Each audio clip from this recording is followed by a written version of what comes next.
And welcome to Instant Gratification, episode 4. I'm your host, Miriam Diaz. This is my podcast. And actually, I'm doing a solo podcast today. And the reason being is because it's actually incredibly difficult to get people to commit to things like this, and it's understandable. I mean, it's New York City, everyone's really busy, and I am asking people to come up like to my house, in Washington Heights, which is for some people, especially if you live in Brooklyn, that's it's a hard trek. So it gets hard, but I'm trying to be consistent with it. So this week I thought that I would just do a solo podcast. A lot of my favorite comedians who have podcasts, including Chris D'Elia, who I'm like obsessed with nowadays. He has a podcast in which he just like literally just rambles on. Like he doesn't ramble on. Like he does have like an outline of things he wants to talk about, but it's like 3 things, and the podcast is like an hour long, and he just sort of goes off the wall and is like by himself. And I thought it was pretty inspiring that he could do that. I was looking back at the beginning of his podcast, and I was like, okay, like it's a little awkward in the beginning, but you eventually get there. So today I wanted to just have a conversation with myself, because why not?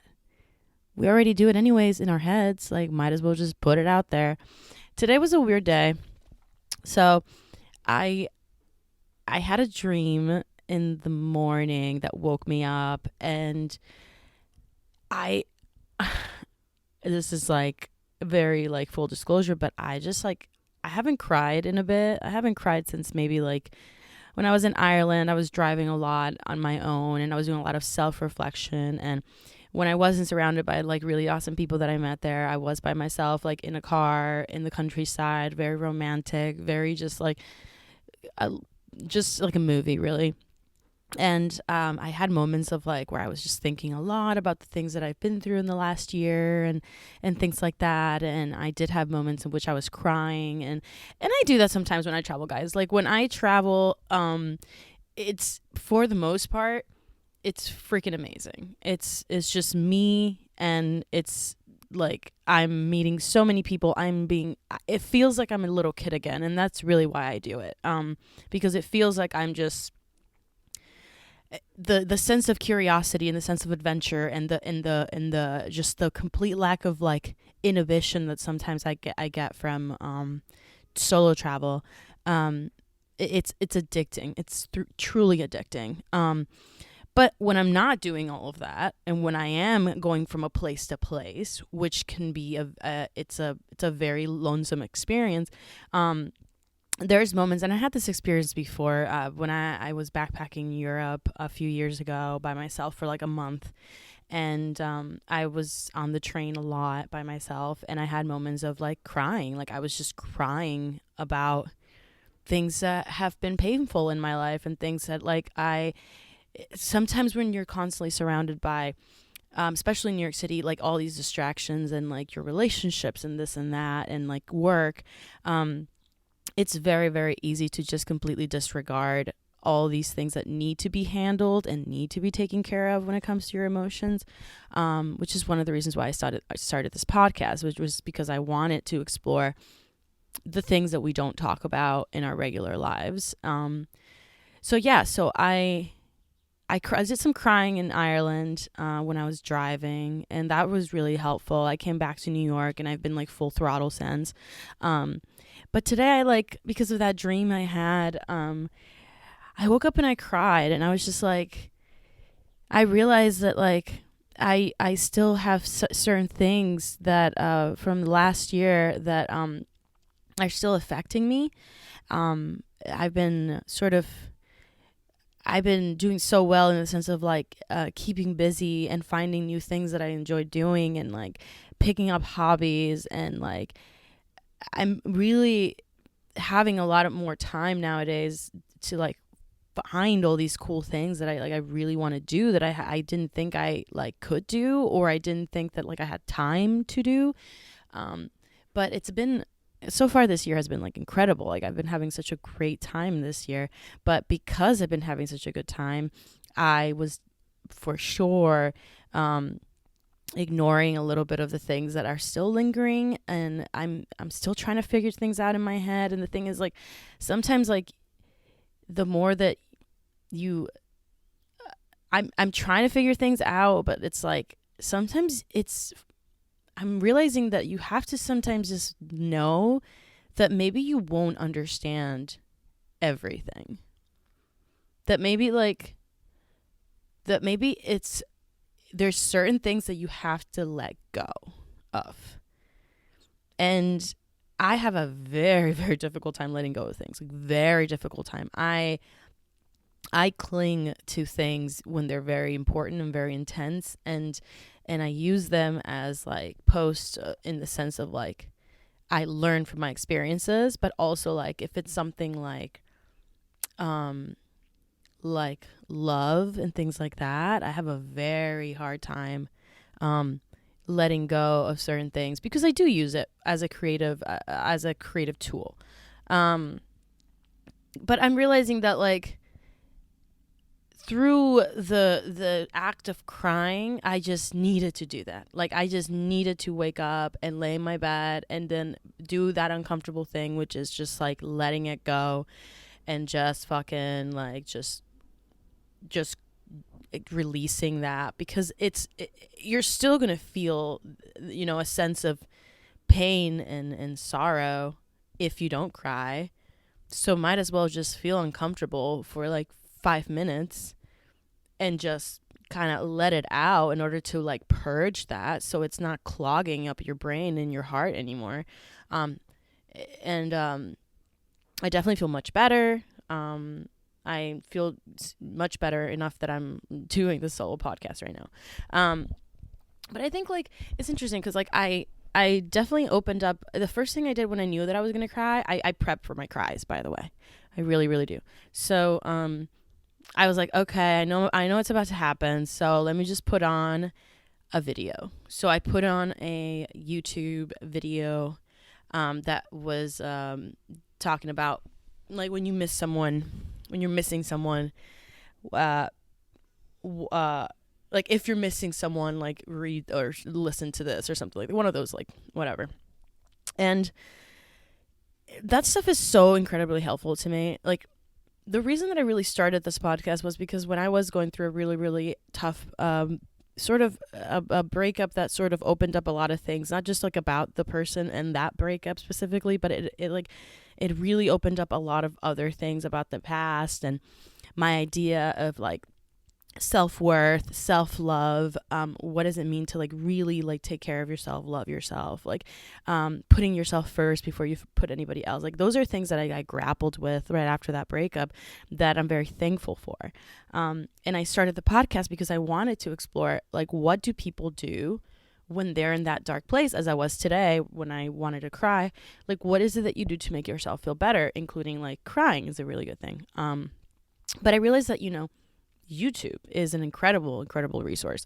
The fact that I can go on YouTube and just like look up if I'm having a specific issue, like type that in and see other people that are going through the same thing and they're kind of out of it and they're helping you out through it. Also, you can find a lot of actual like certified psychiatrists, like psychologists, relationship coaches, spiritual coaches. Like you can find all of this on YouTube, and it's an incredible resource. And I think a lot of people don't utilize YouTube as much because, yeah, YouTube, you watch, you know, videos, music videos, and you know, funny videos and things like that. But like, it's actually a really good source of mental health and spiritual health, and you can get a lot of good resources from there that can talk you through it in a way that you feel like you're almost talking to a friend.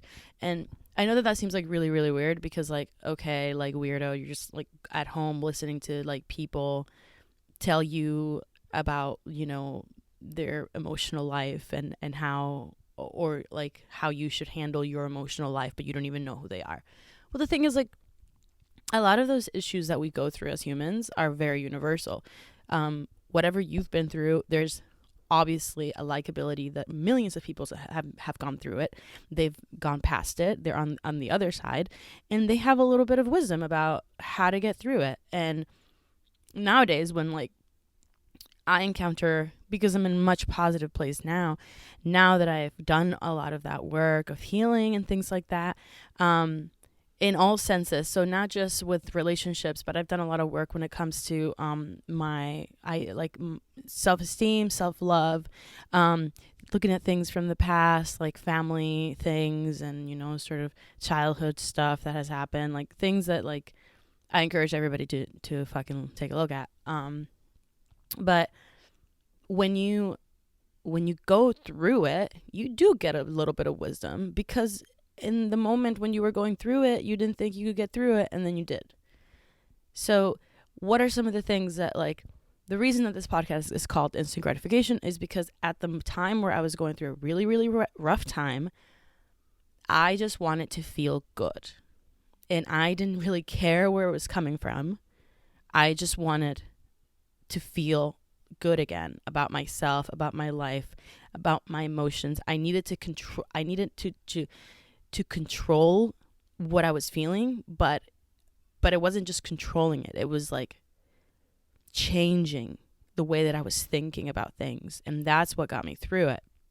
One of the things that I did was look up these relationship advice and life coaches and spiritual coachings. I had a roommate recently that like was very spiritually driven, and she sort of introduced me to what's her name? I forget her name all the time. Abraham Hicks. And it's all about the law of attraction and things like that. And to be honest, like listening to that stuff was like really strange, because this lady, I don't know if you guys know about Abraham Hicks, but in the law of attraction, like Oprah has had her on before and like things like that. She's in like every documentary about like The Secret and shit like that. And I know The Secret, whatever, like, haha.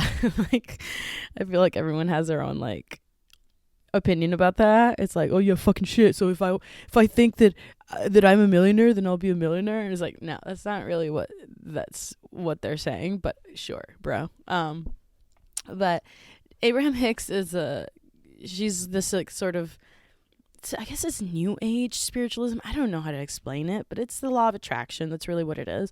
And it was basically one of the things that she talks about is just like, being like, if you're in your flow, in your vortex, in your like, I'm butchering this right now. I totally am butchering it. I'm trying to like put it into words that like I could even understand them, because like I listened to so much of it, but I can't even explain it that well. But basically it's like when you're finally like happy and like content and at a place of like harmony with what you're doing and where you're at in life, then that's the kind of spiritual place that will attract the things that you actually need in your life. When you're disbalanced, when you're not in that place of sort of, I want to use the word flow, but I can't, she calls it something else, like it's like she calls it like a vibrational, like it's like something vibrational, but whatever. Like she'll say like, oh, your vibration is not, is not a positive vibration. Like it's not attracting positive things. And if you're in a dark place, then you're going to attract things that are probably not the most beneficial for you. So listening to that stuff, like at first was a little weird, because she talks, apparently there's this like a entity called Abraham, and it's this spiritual guide that she sort of channels through herself as a medium in a way. And Abraham is really the one answering the questions. So people will have questions about relationships, about jobs, about all these stuff. And then like she sort of channels Abraham through herself and answers these questions. And sometimes it's like, I'm like, okay, this is fucking bullshit. This has to be some sort of bullshit, because like, come on, like she talks about herself in third person. And the way that she's so consistent about it though, Like, I feel like if it was like total bullshit, she would like trip up sometimes. But she like doesn't trip up like ever. She's like fast, like lightning speed. Just like talking, she'll talk about herself and her husband that died a few years ago or something, and she's talking about herself as if she's not her. Very consistent. So like, I don't know. It's there, I think there is some truth to this stuff, but anyways, like listening to that, to her our advice to people who are going through similar things as I was going through was really inspiring to me, because it really came down to like the idea of like doing like putting you first in a way, and figuring out like how you make yourself happy before anything else. And I've been trying really, really hard in the last few months, like maybe 3 months, to do a lot of that work. Have I been successful with it? I definitely think so. I started this project. I went traveling. I'm thinking about my next trip, which is I'm trying to go to Thailand and Vietnam this summer. I'm trying to focus a lot more on my TV and film stuff, and I'm trying to sign up for a film acting class, which I think will be very fun. It'll keep me sharp. Mentally, I'm working out, I'm doing all these things, and like mentally I do feel in a place of like I'm very much like I'm excited for each day.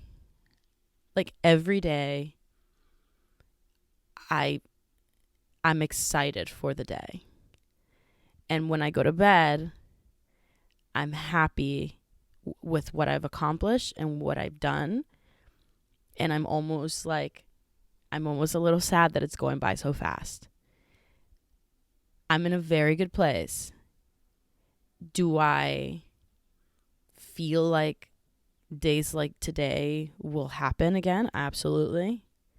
But I think there's something to be said about this work of like, figure out what you like. Like, what are the things that you like? Like, I'm realizing that like I've obviously been have been an actor since forever. I've been acting since I was like 7 years old. It's my biggest passion. It's my biggest like the thing that makes me the happiest. But I've there's so much more there that I feel like I haven't tapped into, and I've been so distracted by relationships in the city and acting and working and like that I haven't made time to just figure out the things that I like besides the things that I do as a professional. And it's been really good. I'm seeing the results by like there's so many people that seem to be very attracted to someone that is happy and they're doing their thing and they are in a place of like openness. Am I emotionally open? I would actually say no. Am I spiritually open? I think so. Am I like aura energy open to? Yes. Like I'm very much open to people and to experiences right now. I don't think I'm like romantically as open as I've been in the past, but it's hard because you have to find that balance. So it's like when I have been very romantically and open to relationships in the past, then I've disregarded my individual needs. And now that I'm focusing on my individual needs, there's all these people that I'm meeting that are very attracted to me, but I'm more concerned with my individual needs than I am with other people. But it's fine. It's fine for, and I'm realizing this. I've been beating myself up a little bit about it because I feel like I've been very selfish. But I also set a New Year's resolution this year, which was this year, it's going to be all about me. This year is going to be all about me being selfish, me getting and going for the things that I want and putting myself first. I haven't done that probably all of my life. So is it okay that I'm feeling a little bit disbalanced in that way? Yes. Why? Because I've never been there before. And I think in order for growth to happen, like, you have to go to those extremes. You have to, like, I need to go to that extreme of being like, I'm doing this for me. And that's it. That's what I'm doing it for. And I'm going to worry about my needs right now. Because I found that in the past, I was way too concerned with other people's needs and fulfilling their needs. And I'm finding this great joy and just like waking up with myself and being like, what do you want today? What is it that you want today? So I do encourage everybody that like is going through a tough time to just like use YouTube as a resource. Check out the videos. Check out like some of the stuff that we go through. It has a rhyme and reason. There's science behind it. There's like actual like brain chemistry that goes into things. There's things that involve emotional trauma. There's justification for a lot of the things that we feel. And I like encourage anybody to just like take that journey to just like do a little research on yourself. Obviously, like if you do need professional help, please get that. That's been very helpful for me in the past as well. But I think it's so important that like the idea of just like loving yourself and then setting those boundaries. And boundaries is a thing. It is a word that I think I never ever used ever in my life in like a sense of like to explain relationships. A boundary. I never understood what that meant. I feel like I'd heard people talk about relationship boundaries, but I didn't know what that was until this past year, where I realized that like you have to set certain boundaries and standards for the way that you want to be treated and the way that you want to live your life. And you can set those boundaries for yourself, and when they're solidified within you, you will not allow people into your life or situations into your life that breach those boundaries. And I promise you, I've been working on setting boundaries for the last maybe 4 or 5 months. I promise you, when you start doing that, something really does radically change. Like, I don't know what it is, but it's like you don't allow yourself to get into situations or to get like allow people into your life that cross those boundaries and that don't meet the standards that you have for your own life. And I think if you set those things for yourself, oh my God, it just makes all the fucking difference. Well, like basically that's what I'm doing now. I'm setting boundaries in the sense of like, I'm right now. It's so funny. So yesterday, like I was picking up my one of my last W-2s from my former job because it got sent to my wrong address, the last place I used to live. So I went to pick it up, and I was talking to my boss. And yesterday, like I have a camera now, and I've been working with like photography, which is something that I've always wanted to do. Something that I literally have always wanted to do was to like be a photographer. Always wanted to do it. Never felt like I had the time to do it. I'm starting to do it, just like I'm starting to do this podcast, and I think it's going to work very well together. So I'm out. It's a beautiful fucking day in the city. It's so nice out. Like this winter has been amazing. Global warming, terrible, but nice days in New York. And went to the park, and I started testing out the camera, and I just walked around the Upper West Side, and like I was just having such a fun time, just like being on my own, just like taking these pictures. I had the best picture with like there was this guy meditating in the middle of the park, and he was so serene, and it was just such a beautiful moment, and I captured it, and I am so happy I did. And then there was this other moment like right in front of the fire station, where I pass by that fire station all the time, and my gym is right next to it. The fire hydrant is painted like a little dog, so I was like, I wanted to get a picture of the fire hydrant. As I'm taking the picture of the fire hydrant, the fire truck starts to pull into the fire station. Um, and the firefighters like start getting out, and it was such a great picture. Like I capture that moment like so well with the fire hydrant and the car and the guys and like the fire guys are like, they were like, that was a good shot, wasn't it? That was like I was like, that was perfect timing. And they were like laughing, and I was just feeling so positive. It was just a great day. So I went to the gym, and then I went to pick up my W-2, and I'm showing my former boss like the pictures that I took.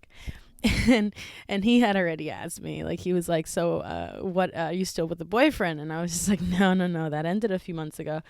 And it's like, okay, cool. And then I'm showing him the pictures, and he goes, so this is what you do? You're just walking around New York City taking pictures?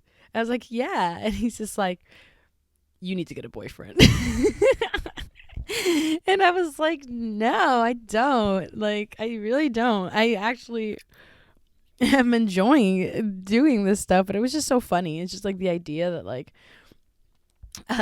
having like free time to do things like that are so enjoyable. Like, it's like, it's not that being with a significant other prohibits you from doing your hobby. It's just, to me, it's just a time. It's like it's a time thing. It's not like it's a very like technical thing. Like, when you don't have a lot of time, and when you have a little bit of time, you are going to want to spend it with your significant other. But when you don't have a significant other, you can use that time to do other things, and that's really nice. I'm not saying one is nicer than the other. I obviously enjoy both.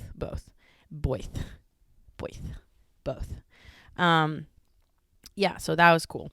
Yeah, so that was yesterday. What was something else I wanted to talk about? I wanted to talk about, I posted a question the other day on Instagram because I was like kind of drunk. I was a little tipsy, and I started looking through people's like Instagrams who have like a lot of followers. And then I realized, I was just like, wait a minute. So I started going through the pictures, and I was like seeing the likes, and I was like, wait, this person has like over 11,000 followers. How come their picture's only getting like 100 likes? And I was like, I posted that question on Instagram. I was like, hey guys, like, real question, like, why is it that some people that have like all these followers are only getting like 100 likes on their pictures? Like, shouldn't there be like a proportional amount of likes per person that you're getting followed, like whatever? And a bunch of people, like, I didn't think that it was going to be such a thing, but like a bunch of people like DM'd me, and they had all these like, theories and stuff like that. But the main thing that they really talked about was like, they were like, well, it's because a lot of those people are buying followers. And I was like, I know that's a thing, but like, so I did a little test. So I went into some of the people that I follow that have like, they're not famous or anything, but they have a lot of followers. They're like the Instagram models, like sort of people. And I went in, and I started looking at like the people that follow them, and fucking real shit. Like, so many fake bot profiles. Like, I kept clicking on them, and they were all obviously private. Some were not, but they were all like weird. Like, they only had like 5 like followers, and they were like a weird picture, and they were called like likes for likes, or showed like 100, like some weird Instagram bot thing. And I was like, I can't believe that like people are actually like buying followers just to like, because Instagram has become such a huge part of like not just social life, but it's like career life. People are setting up Instagram pages for their job. I mean, my Instagram page is it's interesting because as an actor, I think you get away with merging personal with public, like personal and career. So like being an actress, like it's so about like who you are in a way that you can get away with that. So my Instagram is just like focused on like basically myself, like what I'm doing every day, like whether it's like the podcast or auditions or shit, that the projects that I'm doing or something like that. So that's fine. But I don't know. Like, I'm wondering like what if like buying followers is like something that really does like make a big difference, like if somebody has a bunch of followers, are people more willing to follow them because of that? um I don't know, but that was like a weird thing. The other weird thing was like I was just thinking about like I was thinking about like do do do people change? I just got so weirdly deep there. I'm sorry. Yeah, I know, and that I just got really deep about that. But no, I've been wondering that because I definitely feel like I've changed. And but I don't know if like exactly how I've changed. I feel like I've always sort of you're always you. Like it's not like you can fundamentally change you. Like I still have my weird like I'm weirdly anal about things. Like I like things to be in place and stuff like that. I like things to look pretty, but if you open my fucking closet, it's like the underbelly of the beast. Like it's just like a fucking mess. Like I've always been like that. I have this thing where like even my mom will be like she'll call me and she's like, "Did you is your laundry on the floor right now?" And I'm like, "It absolutely is on the floor. My clean laundry is on the floor because I refuse for some weird perpetual child reason. I refuse to fold my laundry and put it away the same day. And it's gotten to the point where it's not even the same day. I just don't do it. I just leave it on the floor and then I pick things up from it to use and the cycle continues. So I have a pile of dirty laundry in my laundry basket. I have a pile of clean laundry on the floor of my bedroom and it just stays there forever. And then I wash the dirty stuff. Eventually everything becomes dirty again and then I put the clean things on the floor again.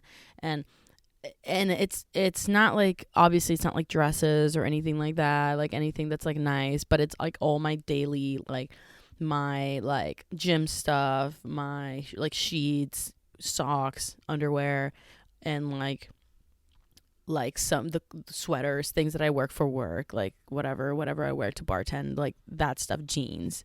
Like that's always just like perpetually just like cycling through the clean pile and the dirty pile, clean pile, dirty pile. I won't even bother opening my closet. But yeah, like I've been like that forever. I've been terrible at doing laundry, terrible at folding. My mom tried to teach me when I was young. I never was able to do it. Like I don't know why. My brain, I just think it's so pointless. I think laundry is so fucking pointless. It actually just is stressing me out just talking about it just now because I fucking hate doing laundry. But you know, like I do think like I've changed in the sense of like I'm much more. I was just talking about this like I mean I did say that I was setting a New Year's resolution about not being selfish anymore, but I used to be so selfish when I was like younger. I don't know exactly where it comes from. I was selfish and just like this is mine, that's yours. Like that's my food, that's your food. Like yeah, like I didn't like to share too much. Like I don't know if it's because I'm the youngest or whatever. But I like things because I like the things the way that I like things. This is the biggest reason why I solo travel. The idea of somebody trying to tell me what to do and to make me do things that I don't want to do and not being on my own time is so frustrating to me. Like even when I've invited people, like I've booked trips before and like I've told friends and they're just like, yeah, like I'm fucking down, like let's do it.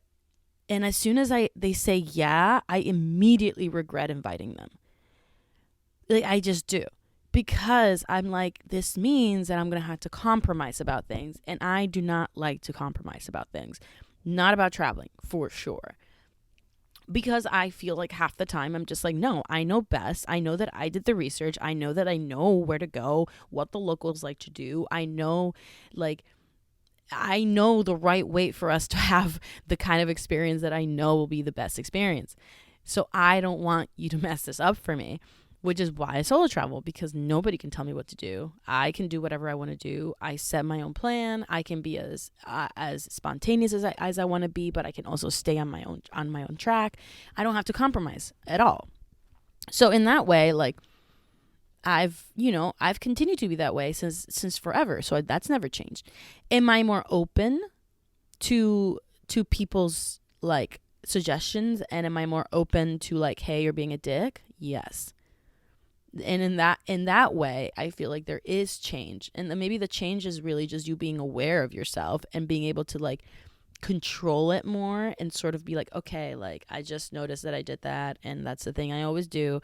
And it's, I have to be aware of how my behavior affects other people. I think that's what people mean when they say, oh, people can change. I don't think it's like people really like fundamentally change. Like, I'm always going to be anal. That's always going to be a thing. I'm always going to want to have control over situations, and especially traveling, and especially like plans. Like, I'm very like plan oriented. But am I changing in the sense that like I'm more aware of when I'm being a little bit unreasonable or a little selfish, and I'm willing to give in a little more to the other person so they can have a say, and they can like maybe we can do a little bit of what they like and not, then yes, then I would say yes, there is a change there. But I think change comes with like appreciating and respecting the people that are in front of you and their needs as much as your needs, instead of just focusing on your needs. I think that's what people say when people can change. But I don't think that it's that people, like, I still think that people inherently want to act the way that they want to act, and how they've always wanted to act. Is that kind of weird when you think about like psychopaths? Like, maybe they can't change. Like, maybe serial killers, like, they just can't change. Like, they've been the way that they've been since they were kids, and like, you can't tell them not to fucking murder people because they can't change. Probably through therapy or through like self, like whatever, then somebody who's that deeply troubled can maybe force themselves in a way to see that their behavior is like completely not acceptable in society, and maybe they can stop themselves from doing something even though like they want to do it. There's like a group of people. There's like an online community, and it's really fucked up. I don't know why I'm talking about this, but here we go. Instant gratification. There's this online community of people that like are attracted to children, and they want to have sex with children, but they know that it's societally wrong. They understand that it is, so they don't do it. There's an online community of these people that talk to each other, and they try to sort of like sort of support each other on this weird dark need or want that they have, and they just don't do it. So like, I don't know. And the problem is like there's no support groups, like actual support groups. I mean, unless you go to therapy, like you have to like really go to therapy for it. But society doesn't understand that. Like, they don't understand that there's, I mean, and understandably so, that there's a group of people that like want to have sex with children. And at the same time, it's just like, how do you trust that they're saying that they want to, but they never have, Like, how do you know that they're not lying? How do you know that like that they're actually like trying to fight an urge that they can't control? Or maybe they've done something before, but now they feel guilty about it. You don't know. And our society isn't equipped to like deal with that. There's so many things. It's so weird, like when you really think about it. There's so many things that like our society is not equipped. There's a taboo. There's so much taboo around certain topics, like especially like a topic like this, like child, molestation and awful, terrible things like that. But can somebody that has that sort of dark urge like change? I don't know. Like incels are weird too. Like fucking incels are so weird. Incels, for people that don't know, incels are these guys that are like very trendy on Reddit for some fucking reason. And incels, they inherently believe that they cannot and will not and will never be loved by women, and that because there's something fundamentally completely wrong with them. So they're too ugly. They're not like what they call, I think they call it a brad, but it's like a bro. They're not a bro, so they think that only bros can get women, and since they're not bros, then they can't get women, and so therefore they hate, like to the core, they hate women because they can't have women, and they want the government. There's a big movement that, not a big movement, they're fucking incels, but like there's a movement of these guys who are like so fucking like emotionally, sexually deprived that wants the government to force women into being with men, because they think that the fact that women have too much of a choice will mean that they'll never find somebody to be with. These fucking people are like, some of these people, I think it was in Canada, I think it was one in Canada and one in California, they've committed terrorist acts against people because they feel so strongly that they're so unhappy with their romantic life. And like half of them, dude, like if you go on Reddit and you go to the incels page, which I have, it's hilarious, but I haven't okay, let me rephrase. My friend was looking at it, and he's like he's younger. He's like in his early 20s. My friend was looking at it, and he was laughing his ass off. And then I was like, I want to laugh my ass off. This was like during Christmas, and we were all like hanging out, and we're all just like, this is so bad. I feel like an incel's gonna try to kill me now. And we were just like sitting around like laughing at these fucking guys. And it's crazy because like their pictures, when they post pictures of themselves and they're like, is it over? Oh my God. Every caption was, is it over yet? Like, is life over yet? Like, this life is too terrible. Like, is it over? They're not even bad looking, half of them. Straight up. They're not even bad looking. They're just, like, some of them are weirdly, like, very, like, attractive, like, model attractive. Like, they look like guy models, like, with very, like, pretty features. Like there's like all like half of them are just like really skinny, lanky dudes, but there's nothing wrong with these guys. There's gotta be something that is obviously linked to mental health that is making these guys think in this irrational way. And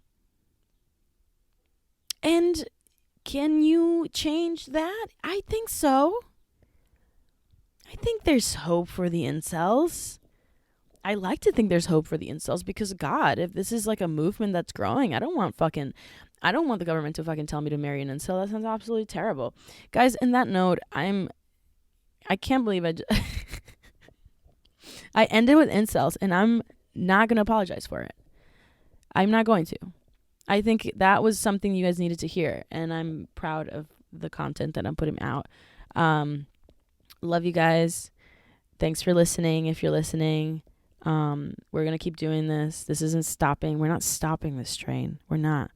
Even if it takes me doing a goddamn solo podcast every fucking week, I will do it. And once I get my video going, now that I fucking have a camera and I can do shit, like, just be ready, because it's coming at you. Instant gratification is going to fucking blow your mind. And that's it. That's all I got to say about it. So have a great day. Love you guys. Keep listening. Subscribe. Do all the fucking things that you need to do because we doing it, baby. All right. Bye. Have a good day.